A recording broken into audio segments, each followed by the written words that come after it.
रुद्र दूध डेअरीवर रेड, 16 गोवंशीय बैलांची सुटका. नागपूर अपराध शाखेच्या धडाक्यानंतर नवीन कामठी पोलीस अचानक ॲक्शन मोडमध्ये. कामठी शहरात गेल्या अनेक महिन्यापासून मोठ्या प्रमाणावर सुरू असलेल्या अवैध जनावर व्यापारावर अखेर पोलिसांनी मोठी कार्यवाही करत धडक रेड टाकली आहे. नवीन कामठी पोलिसांनी गादा गावाजवळील नेरी रोडवरील रुद्र दूध डेअरी फार्मवर कार्यवाही करत तब्बल 16 गोवंशीय बैल जनावरे जप्त केली असून या जनावरांची किंमत अंदाजे 5,80,000 रुपये असल्याची माहिती समोर आली आहे.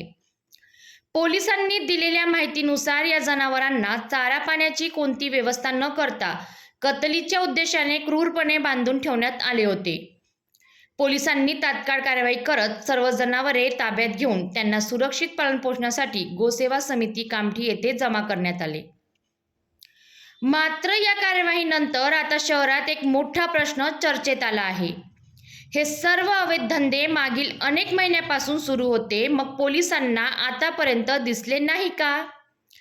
गुप्त बातमीदाराकडून मिळालेल्या माहितीनुसार संबंधित डेअरीवर मागील अनेक महिन्यापासून मोठ्या प्रमाणात जनावर खरेदी विक्रीचा व्यवसाय सुरू होता, पण तरीही यावर कोणतीही ठोस कारवाई होत नव्हती.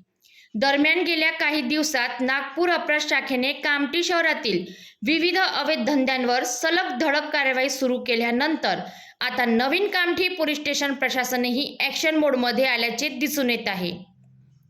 शहरातील नागरिकांमध्येही आता चर्चा रंगू लागली आहे की नागपूर अपराध शाखेच्या दबावामुळेच स्थानिक पोलीस प्रशासन जागे झाले का? गेल्या 2 वर्षापासून कामठी शहरात अवैध धंदे बिनधास्त सुरू असल्याचे आरोप वारंवार होत होते, परंतु आता नागपूर अपराध शाखेच्या धडाकेबाज एंट्रीनंतर स्थानिक पोलिसांनीही अवैध धंद्यांवर कारवाई सुरू केल्याने अनेकांचे धाबे दणाणले आहेत. तर अशाच ताज्या आणि धमाकेदार बातम्यांसाठी पाहत रहा पब्लिक टू PM न्यूज 24.